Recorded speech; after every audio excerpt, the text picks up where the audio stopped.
Channel पर आपका स्वागत है।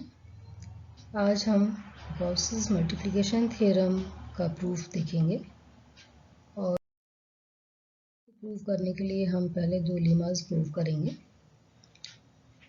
तो आइए देखते हैं गॉसेस मल्टीप्लिकेशन थ्योरम का statement 2 pi raise to half k minus 1 k raise to 1/2 minus kz gamma kz is equals to product s varies from 1 to k z plus s minus 1 upon k। देखिए Gauss's की दो theorems हमारे syllabus में हैं।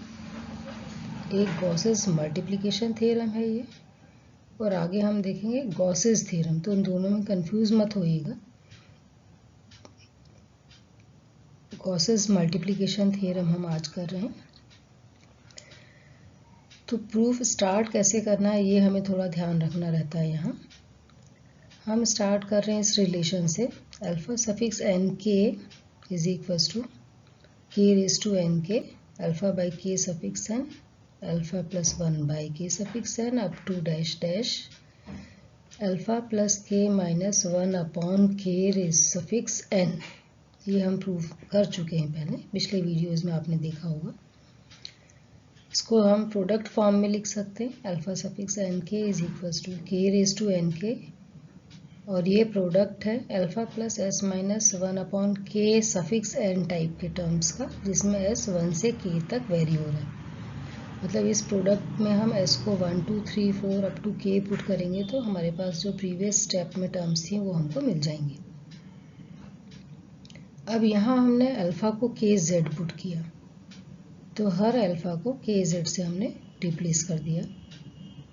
Again using the formula alpha suffix n is equals to gamma alpha plus n upon gamma alpha, right?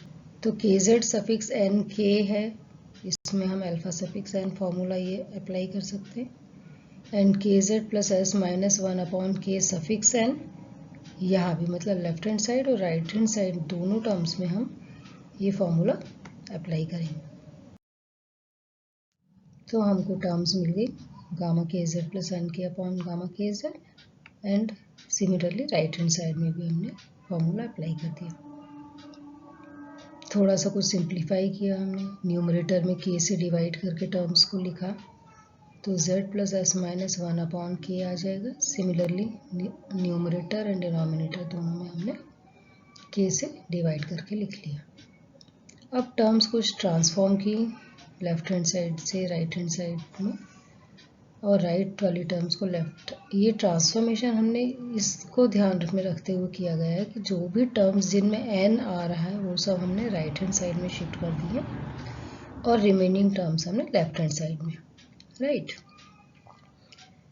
फिर हमने limiting value ले ली when n is tending to infinity right hand side में। Naturally left hand side में n नहीं है तो हमको लिमिट लेने पर भी उसमें कोई चेंज नहीं आएगा।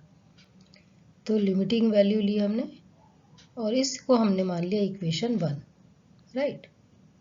अगेन यूजिंग द फैक्ट कि limit n tends to infinity factorial n minus 1 n raise to z upon gamma z plus n 1 होता है। ये भी हम पिछले वीडियोज में प्रूव कर चुके हैं।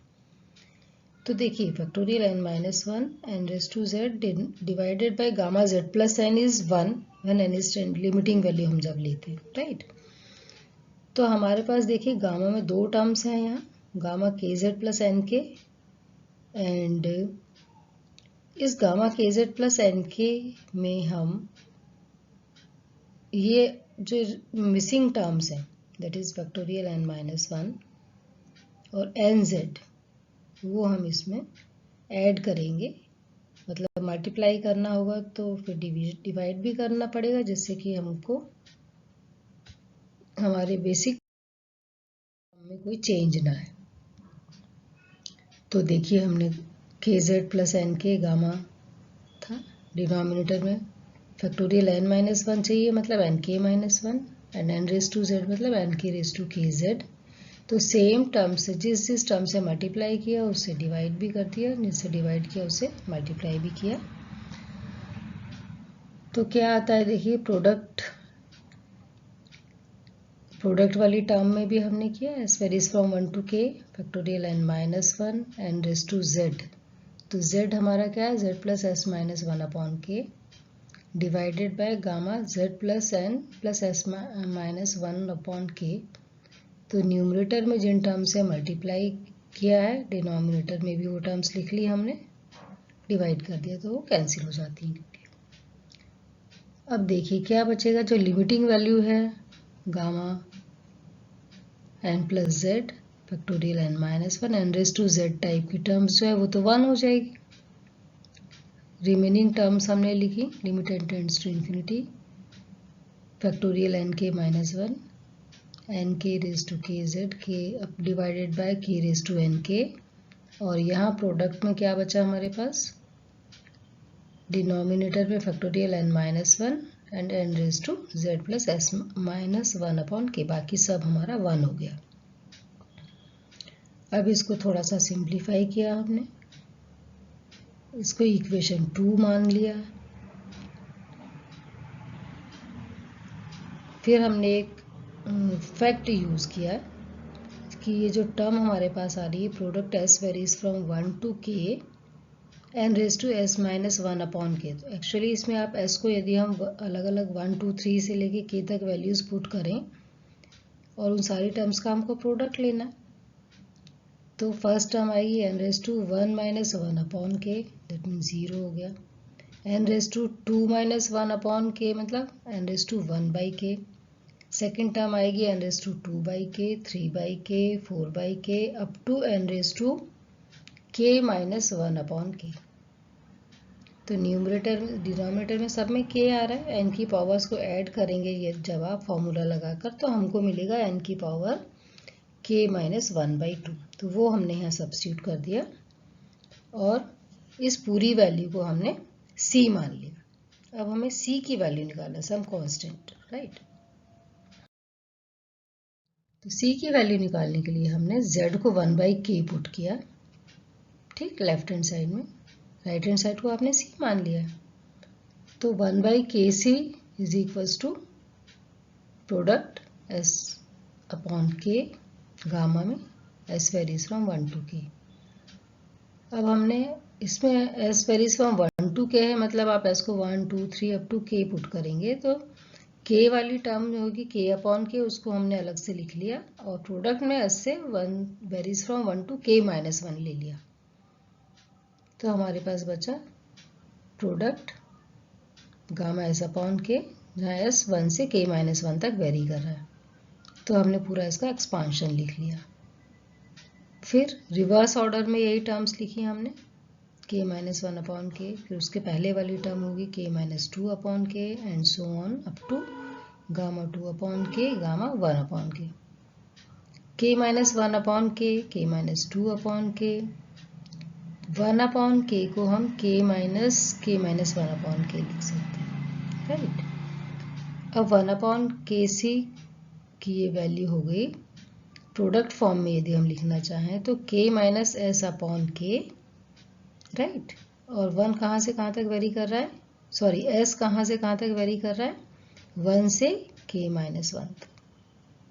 तो 1/kc की एक वैल्यू हमने ऊपर निकाली थी जिसको हमने इक्वेशन a माना, और 1/kc की दूसरी वैल्यू इस फॉर्म में आई है जिसको हमने इक्वेशन b मान लिया। तो from equation a and b multiply करें तो 1/k² c² आया लेफ्ट हैंड साइड में, और वैल्यू आ गई हमारी product s varies from 1 to k minus 1 gamma s upon k gamma k minus s upon k। तो 1/k² इज, ये हमारा पाई upon sine pi s upon k हो गया, साइन की वैल्यू आ गई है। तो pi raise to k minus 1 terms को इधर उधर शिफ्ट करके हमने लिख लिया, इसको हमने मान लिया इक्वेशन नंबर 4। अब ये लीमा आ रही है कि ये जो product s varies from 1 to k minus 1 sine pi s upon k है, इसकी वैल्यू अब हम निकाल रहे हैं when k is greater than और इक्वल टू 2। इसकी वैल्यू हम निकाल रहे हैं कि ये value k upon 2 raise to k minus 1 है, राइट। वो वैल्यू कैसे निकाल रहे हैं देखिए। मान लीजिए alpha is e raise to 2 pi i upon k kth root of unity. तो 1/1/k को आप cos 0 plus i sign 0/1/k लिख सकते हैं। जनरल वैल्यू लिखें तो cos 2n pi plus i sine 2n पाई/1/k, that is cos 2n pi upon k plus i sine 2n pi upon k, और cos theta plus i sine theta is nothing but e⁻i theta. तो ये होगा आपका e2n pi upon k i, और left hand side में आपका है 1। Roots of this equation are, equation के रूट्स क्या होंगे, 1 e⁻2 pi i upon k, 4 pi i upon and 2k minus 1 this suppose, right.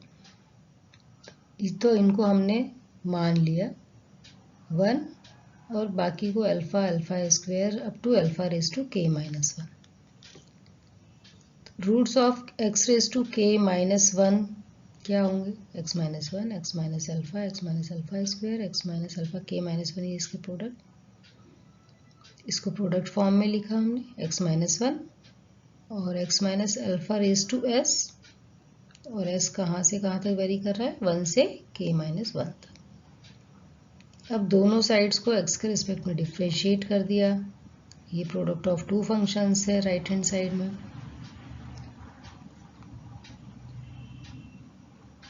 बीच में पॉलिनोमियल टर्म बन रही थी, मतलब पॉलिनोमियल आ रहा था, उसको हमने gx लिख दिया। Then putting x is equals to 1, x को 1 पुट करके हमने k की वैल्यू निकाली। अभी k की वैल्यू जो e⁻πis अपॉन k टर्म्स में आ रही थी, इसको सिंप्लीफाई किया इस फॉर्मूले का यूज़ करते हुए कि साइन थीटा जो है वो e⁻i theta minus e⁻i theta upon 2i होता है, वो वैल्यू पुट कर दी, राइट। फिर -2i⁻k minus 1 e⁻πi upon k, जो s था उसके लिए वैल्यू 1 से k माइनस 1 तक पुट कर दी। साइन s पाई s अपॉन k को प्रोडक्ट फॉर्म में अलग लिखा हुआ है, इसको सिंप्लीफाई कर लिया तो हमको k की वैल्यू क्या मिल रही है, सॉल्व कर रहे हैं आप तो k अपॉन 2⁻k माइनस 1 बराबर sign pi s upon k, जहाँ s 1 से k माइनस 1 तक वेरी कर रहा है। अब ये वैल्यू हमें कहाँ पुट करना है, इक्वेशन नंबर 4 में। तो लेफ्ट हैंड साइड इक्वेशन 4 का ये था π⁻k minus 1 upon k square c square is equals to, right hand side में साइन पाई s वाली टर्म थी, वहाँ हमने पुट कर दिया k upon 2⁻k minus 1, right. यहाँ से c की वैल्यू निकाली, और c की ये वैल्यू हम फिर कहाँ पुट करेंगे, इक्वेशन नंबर 3 में।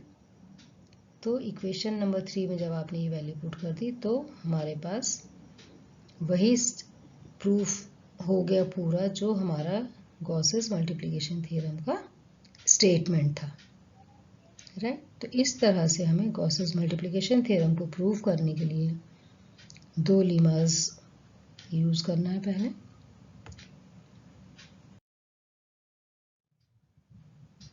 अब एक क्वेश्चन कह सकते हैं हमको बीटा गामा फॉर्म में जो हम करते थे कि gamma z into gamma 1 minus z is equals to pi upon sine pi z। तो बीटा p की डेफिनेशन ली हमने, integral 0 to 1 x raise to p minus 1 minus x raise to q minus 1 dx, या इसको हम gamma p gamma q upon gamma p plus q लिख सकते हैं। x को हमने 1/1 प्लस y पुट किया तो dx हो जाएगा -1/1 plus y whole square dy। Limits हमारे चेंज हो जाएंगे, जब x 0 है तो y इन्फिनिटी हो जाएगा, और जब x 1 है तो y 0 हो जाएगा। तो हमारा इंटीग्रल हो गया 0 to infinity y raise to q minus 1 plus y p plus q dy। Simple करके देख लिया हमने, तो pi upon sine q pi की वैल्यू gamma q into gamma 1 minus q. अब कुछ एक्सरसाइज के क्वेश्चंस है वो हम अगले वीडियो में देखते हैं। धन्यवाद।